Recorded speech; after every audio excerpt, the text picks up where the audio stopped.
This video is a very requested one. This is magical energy sources to help supercharge your spiritual practice and rituals.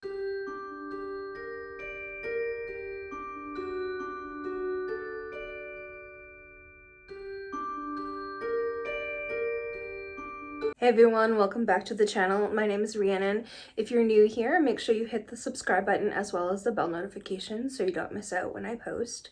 I talk all about spirituality. I am a witch and a pagan, and I share all of my experiences here online to help you guys grow your own spiritual practices. And these are all sources that I have used in the past, and they're great categories and umbrella categories to kind of branch off into other subsets of energy sources. So without further ado, let's dive into this. Energy source number one is the elements. How can we forget?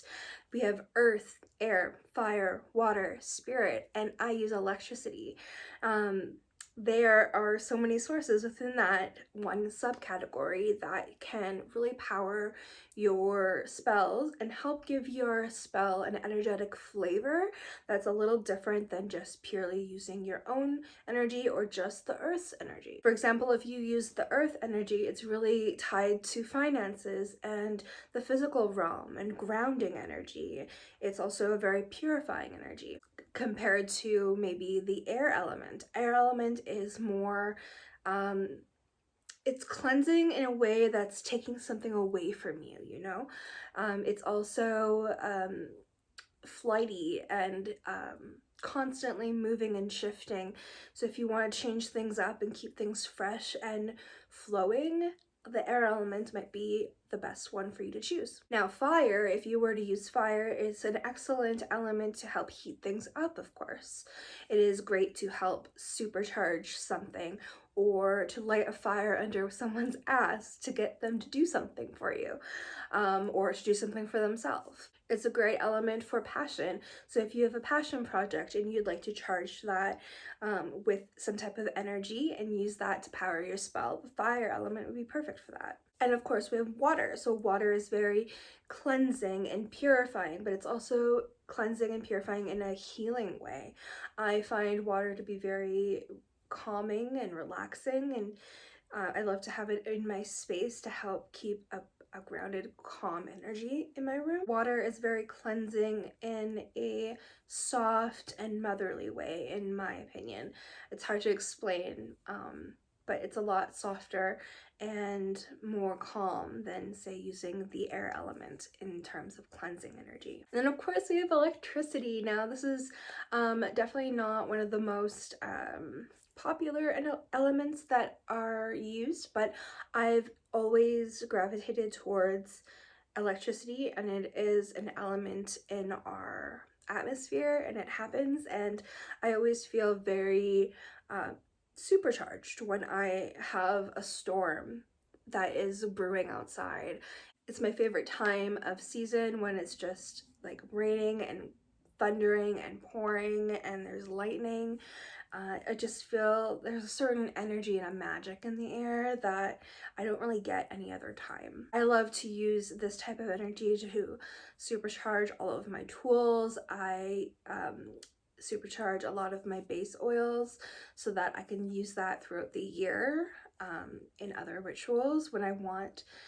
Very specifically, things like my coven oil, I use that because I feel it has very much a almost wild type energy to it. It's that powerful baddie energy that will just knock down everything. It has that tower moment. So that's the kind of energy I like to use for those types of rituals.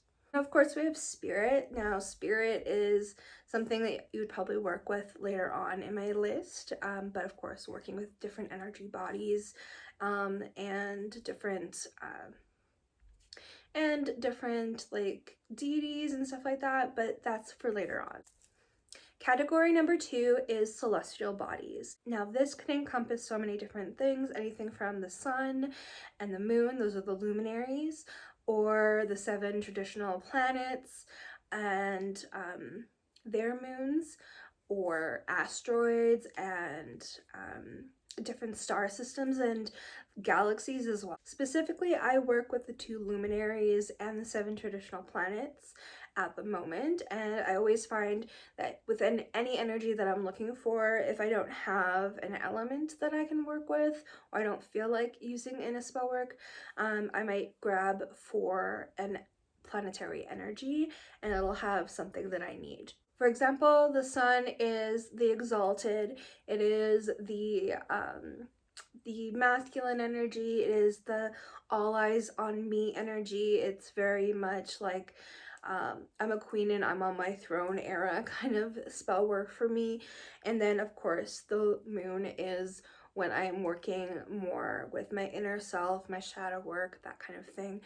If I'm working on a healing ritual, I would definitely utilize the moon, or if I'm working on my psychic abilities, or if I'm working on like a healing ritual, I would definitely work with the moon's energy. Plant spirits. This is one of my most favorite energy sources to work with. I've worked with lilac and rose for years now. They are very close allies to me, as well as rosemary. And developing those relationships with those plant spirits, it's something that grows and it never really truly goes away. And I find the more I work with them, the stronger my connection becomes to them and the stronger my workings grow. So you could work with a specific plant spirit that is very connected to you or your family. For example, like mine was lilac. Or you could work with tree spirits as well. For example, one of my birth tree in the Celtic calendar is the oak tree, so I feel very connected to that, as well as the tree that was planted on the day of my birth was a willow tree, so I'm very connected to the willow as well. So I work with those in tandem with my tree spirits. Number 5 is group work or egregores. So working in group work is extremely potent. This is why so many people work in covens or want to be in a coven, is because you can utilize each other's energy to help magnify your intentions and help bring about a lot of change a lot quicker, a lot more powerfully, and accomplish a lot of like goals within these types of rituals. And alongside with that, working in group work, you can also work with egregores. So working within a certain intention, you can develop an egregore that is designed for the specific intention and is powered through the group collective, right? It is born through the thought forms of your group that you're working with. So even if you can work with 1 or 2 other people, you can create an egregore yourself, and it's a lot more powerful than just a one-off ritual where you're perhaps creating just a servitor.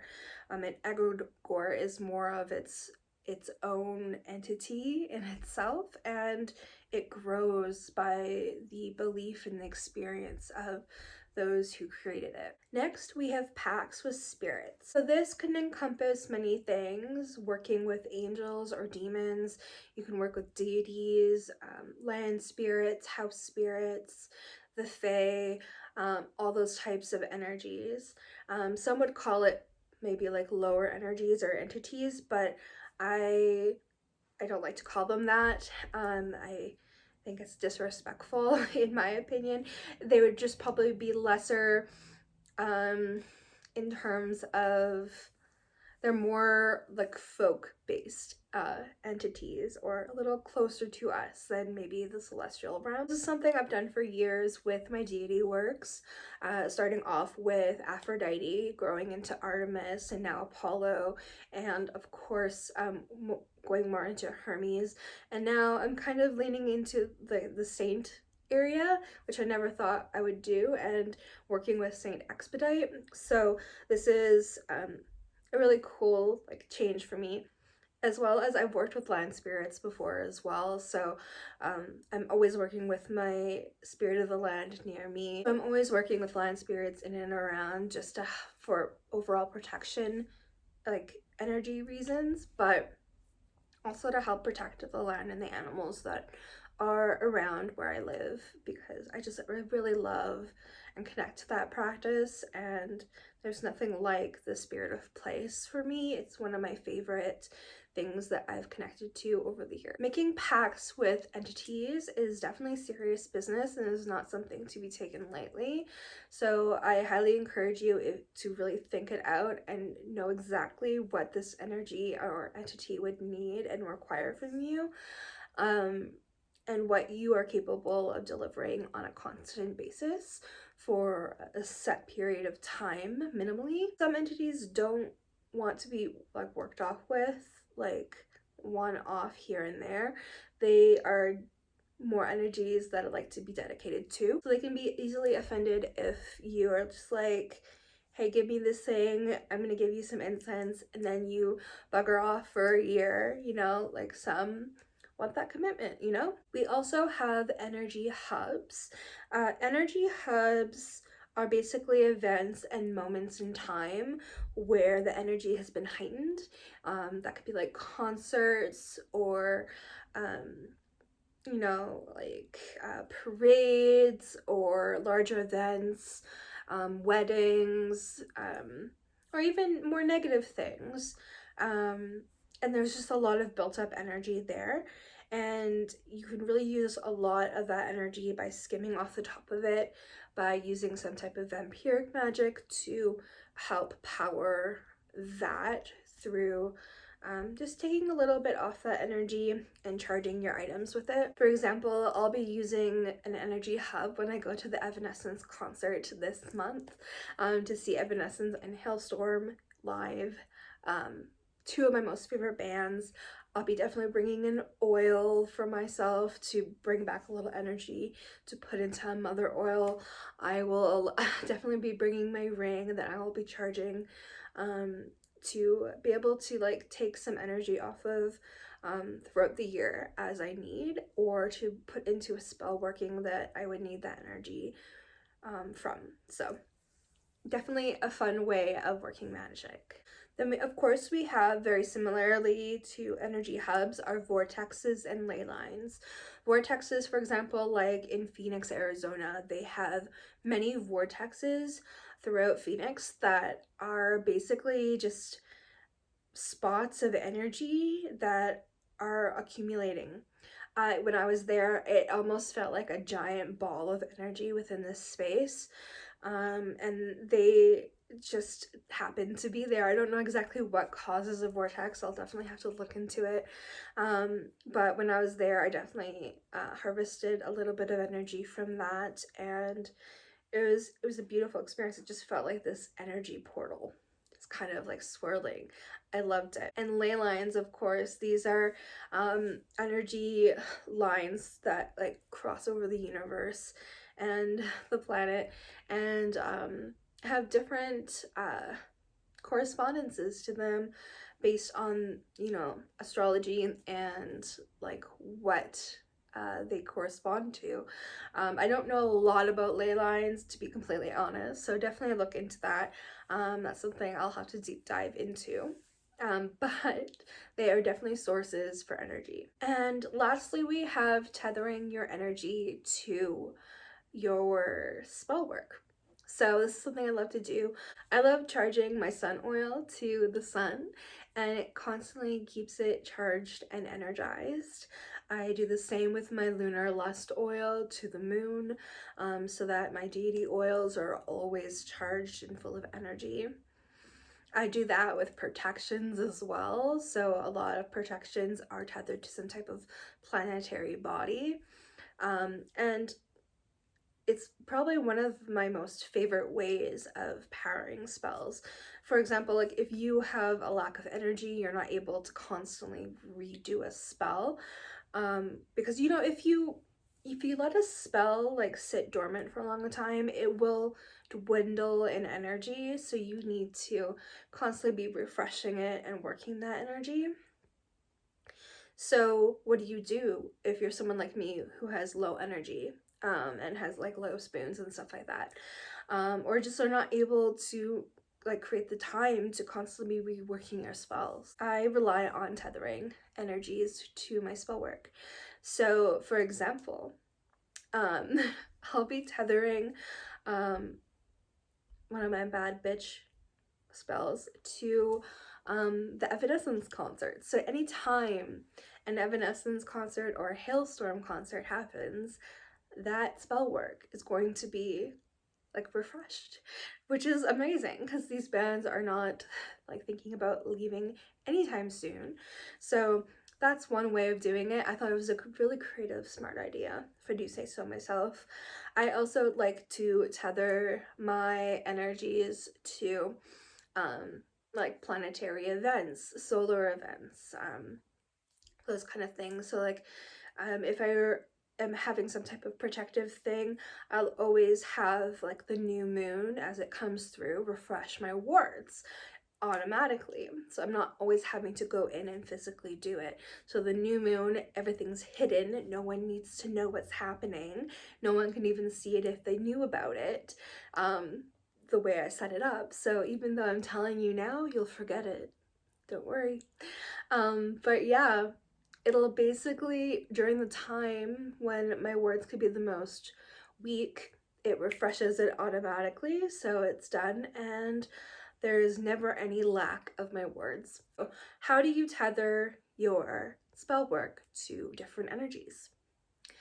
There's many different ways you can do that. I am a very visual based person, so I like to get into a meditative state, and I hold my item in my hand and I will visualize my vines coming out of my body.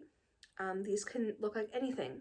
They can look like octopus hands, they can look like tendrils, they can look like vines, they could be swirls of energy. Whatever it is that you need to visualize that makes it relate to you, doesn't matter. It will tether the energy, it'll pull the energy from that planet, it'll wrap around the planet, tether into its core, and it'll funnel down its energy into my item, and it'll constantly feed into that item. And I will detach myself from my item so that it's constantly being fed, but I am not attached to the energy, if that makes sense. But yeah, that's the way I like to do mine. I hope you guys really enjoyed the video. I enjoy making these kind of things. If you would like more spell work tips and tricks, definitely make sure you hit the bell notification down below, as well as the subscribe button, and make sure you hit all notifications so you don't miss out. And go follow me over on Instagram, where I post over there weekly and I keep you guys updated. So if you miss a notification here, you'll see all the updates on Instagram. As well as, if you'd like to support my channel further, definitely check out my Patreon. Over there you'll get access to my witchy coven. You'll become an official member of my online coven, as well as get immediate access to my Discord server. Right now I'm currently in the midst of like really buffering it up, so give me some time to kind of like make it like robust over there, but you'll also receive early access to my videos and my podcasts, as well as many other witchy goodies, hopefully some of my witchy grimoire entries, as well as recipes for ritual oils and spell work, as well as my own witchy artwork. And all of that will be funneled right back into my channel and into my podcast to help create more free content for you guys. I love you guys all so very much. I will see you in the next video, and stay wicked. Bye, babes.